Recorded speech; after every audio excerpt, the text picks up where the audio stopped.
हर खबर पर होगी आपकी पकड़। डाउनलोड कीजिए एबीपी लाइव ऐप। इन सब के बीच भारत चीन की बातचीत में सैनिक न बढ़ाने पर सहमति हुई है, लेकिन अब तक चीन ने फिंगर एरिया से कदम पीछे नहीं खींचे हैं। यही वजह है कि भारत भी तैयारियों में कोई कमी नहीं छोड़ रहा। गलवान हिंसा के बाद एलएसी पर रूल ऑफ एंगेजमेंट बदल चुके हैं, यानी अब सिर्फ हाथापाई नहीं होगी, चीन फिर आगे बढ़ा तो गोली चलेगी।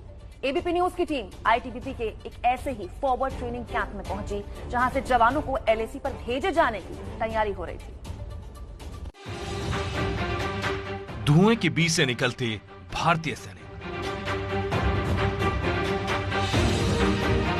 यह है वो तस्वीर जो आम दिनों में नहीं दिखती।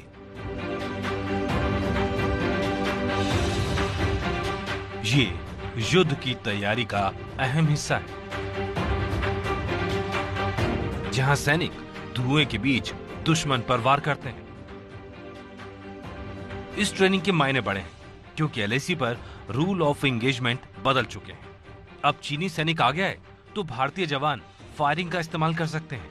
इसलिए हिमवीरों को फायरिंग ही नहीं, दुश्मन पर धावा बोलने की प्रैक्टिस भी कराई जा रही है। धावा बोलने की प्रैक्टिस हो रही है, ड्रिल हो रही है यहाँ आईटीबीपी के जवानों को। और ये देखिए, अब यहाँ पर ये धावा बोलने वाले सामने दुश्मन है जो दिखाई दे रहा है कटआउट में, और ये धुएं में, स्मोक में इसीलिए निकल कर आते हैं कि किसी को पता न चल सके कि कोई जवान या कोई सेना कोई आ रही है दुश्मन की सीमा में, या दुश्मन की चौकी पर कोई हमला बोलने जा रहे हैं या फिर धावा बोलने जा रहे हैं। और उसी के लिए यहाँ पर आईटीबीपी कैंप में जो आईटीबीपी के हिमवीर हैं, इंडो तिब्बत बॉर्डर पुलिस के जवान हैं, उनको इसकी खास ट्रेनिंग दी जा रही है।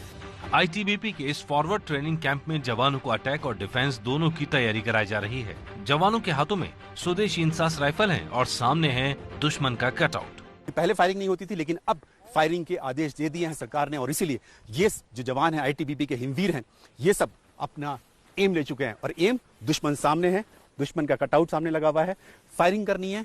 यानी कि जब हथियार से गोली निकले, यानी कि एक गोली एक दुश्मन के तहत जब गोली निकलेगी इस हथियार से, राइफल से, तब वो सामने दुश्मन का सीना भेद कर निकले, ताकि दुश्मन को परास्त किया जा सके। कैमरामैन सुंदर सिंह के साथ नीरज राजपूत, एबीपी न्यूज, पूर्वी लद्दाख। तो ले से नीरज राजपूत की एक्सक्लूसिव रिपोर्ट आपने देखी। चीन के चक्रव्यूह को तोड़ने के लिए जवानों को मार्शल आर्ट्स की ट्रेनिंग भी दी जा रही। ऐसा इसलिए क्योंकि सीमा पर अक्सर झड़प बिना हथियार के होती रही।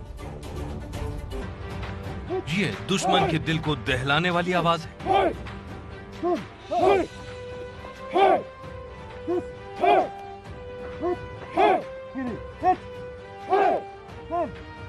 ये भारतीय जवानों की तैयारी का अंदाज है।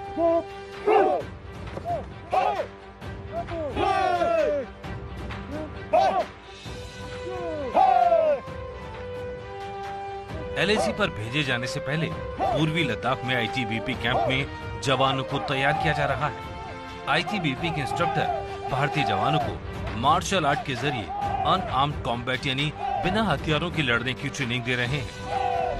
एबीपी न्यूज की टीम यहाँ आईटीबीपी के ट्रेनिंग कैंप में है, जहाँ पर जो आईटीबीपी के जवान हैं उनको मार्शल आर्ट की ट्रेनिंग दी जा रही है।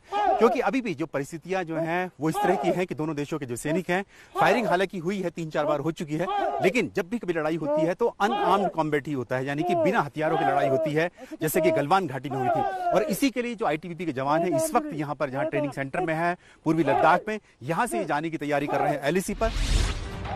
मार्शल आर्ट आईटीबीपी के हर जवान की ट्रेनिंग का हिस्सा है, लेकिन पूर्वी लद्दाख में तैनाती से पहले फॉरवर्ड ट्रेनिंग कैंपों में जूडो, कराटे और दूसरे मार्शल आर्ट्स की ट्रेनिंग दी जाती है।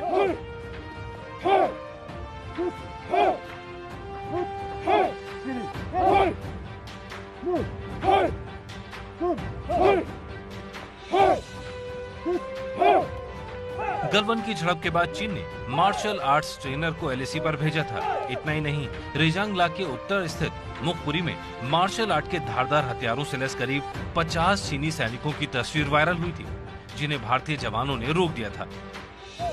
पिछले कई दशकों से चीन भारत के बीच झड़पों में एक दूसरे पर गोलियां नहीं चलाई गई हैं। अक्सर सैनिकों के बीच हाथापाई हुई है। ऐसे में अनआर्म्ड कॉम्बैट की तैयारी खूब काम आती है।